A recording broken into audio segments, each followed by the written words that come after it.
conspiracies. I can be a conspiring mind. I can be a conspiring mind.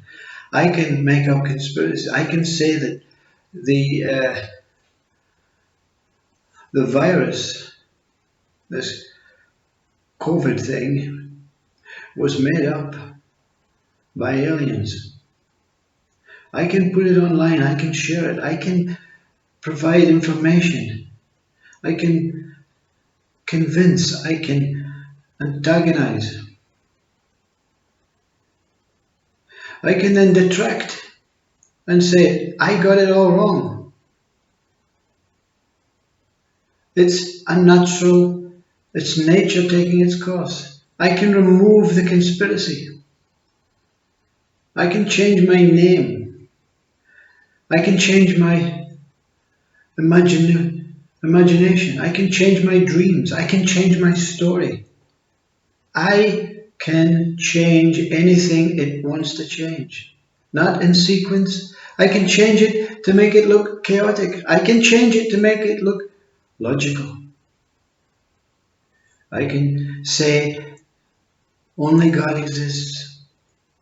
I can say God doesn't exist. I can say I am religious. I can say I'm not. I can change my mind in any way, in any form, in any moment. So what can be established? What can be found that is true in this situation? What can be found that can be true in a changing environment, a changing mind, a changing attitude?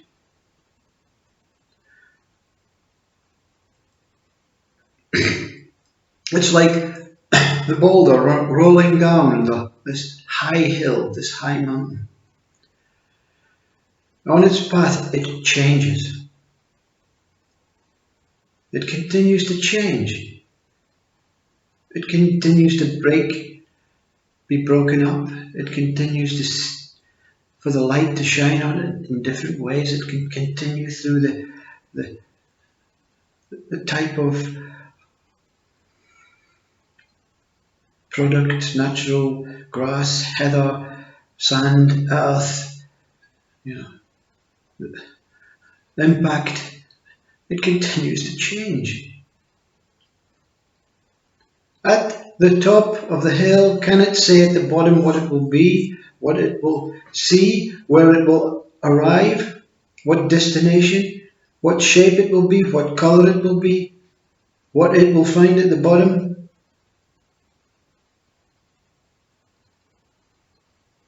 So what is enlightenment? What is it that gives these speakers, including this one, the right to say that you are beyond this mind? That what is beyond mind, that what accepts this changing mind, this changing I, this changing world, what is it that recognizes that there's nothing really to aim, to do, to achieve, to establish, to discover, other than change? Meaning, the cell just called off. There's no point.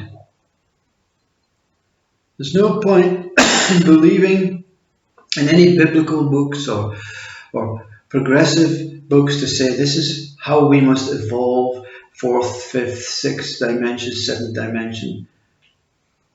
Nonsense. That God will be found at the end of the life when the body goes, the God will be standing waiting there to see you into the gates of heaven. Nonsense. How do you reach this conclusion then? Before this boulder has reached the bottom of the hill.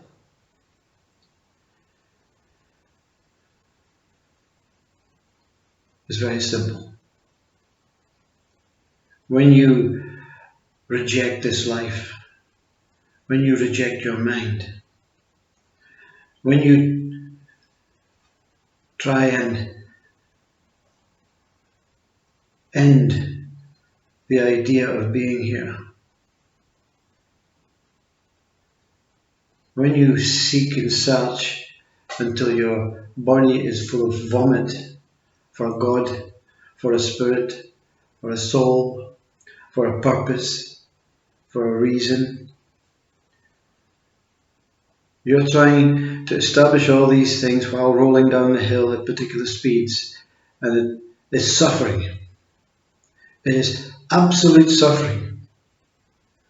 To try and change the shape, the colour, the path and everything that is against the destination that this body will, or this boulder will end up as.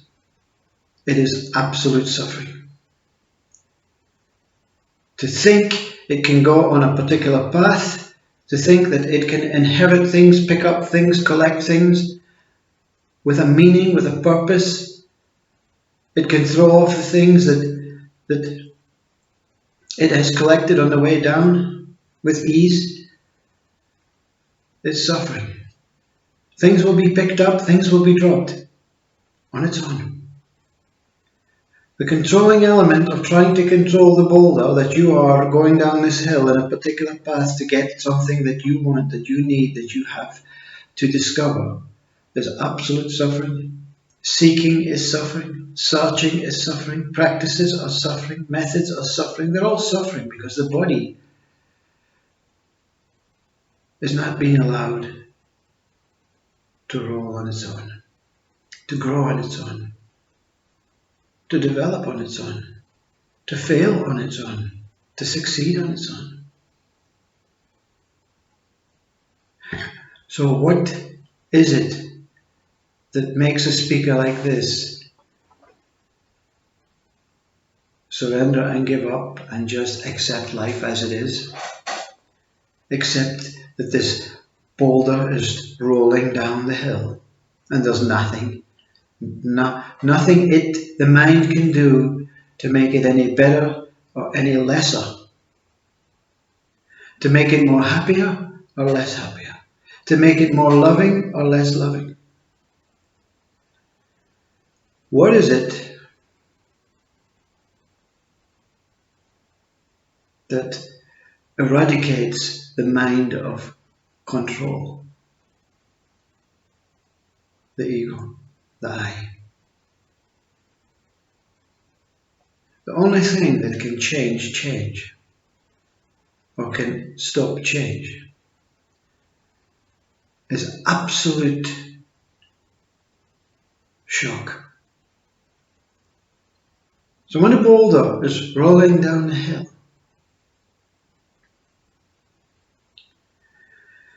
and the mind is trying to create a path, a beautiful way, it wants to be normal, it wants to fit in, it wants to go in this direction. I don't like that direction. That looks a more blissful way. When it's trying all these things against the laws of nature, the laws of the universe, the laws of that what is taking place, gravity falling down a hill with a big heavy weight and an impacting non-regimental path, it's absolute suffering. And at some point, it's going to hit a rock and smash into little pieces. And when it hits the rock and smashes into little pieces, it's not the end of the boulder. It's instant recognition, instant realization of instant foolishness. This is the moment that the spiritualist or the religious or the one or the mind that is conditioned into this God-based idea, this is the moment on this impact that God intervenes. They believe there's an intervention, that God created this big boulder in front of it to smash. And if that's true, thank God. Because what happens after that? Is the boulder is in little tiny pieces, and it disintegrates, and it remains on the hill. It remains in what you call non-dual.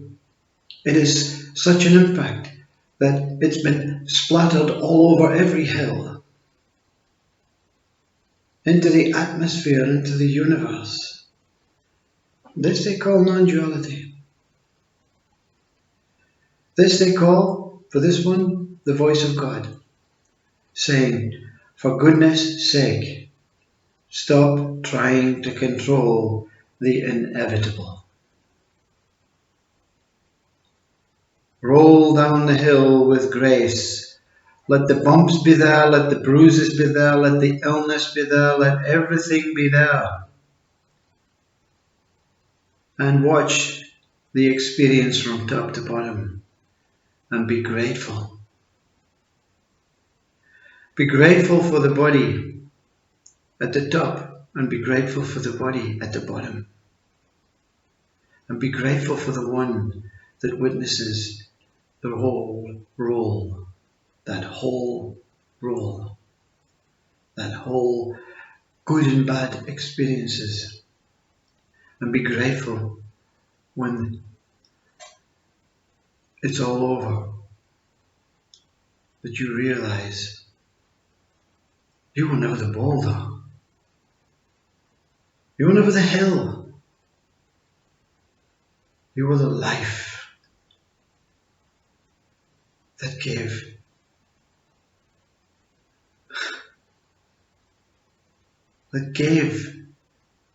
the boulder and the hill an experience. And all that is based on the hill. You are the movement,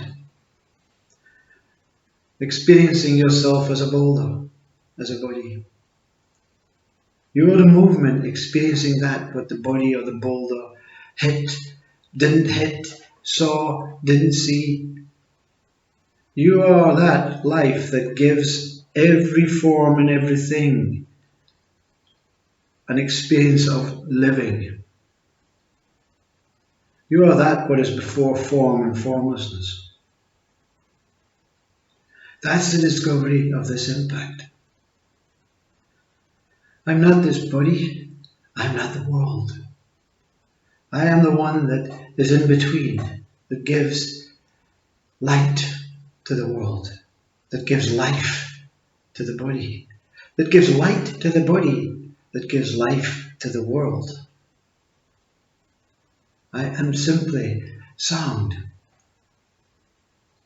space, emptiness, giving life to everything that is moving. I am stillness. And before that boulder, that hill, I am waiting for the boulder to appear. I am waiting for the hill to appear so that I can say, camera, boulder, lights, hill, me,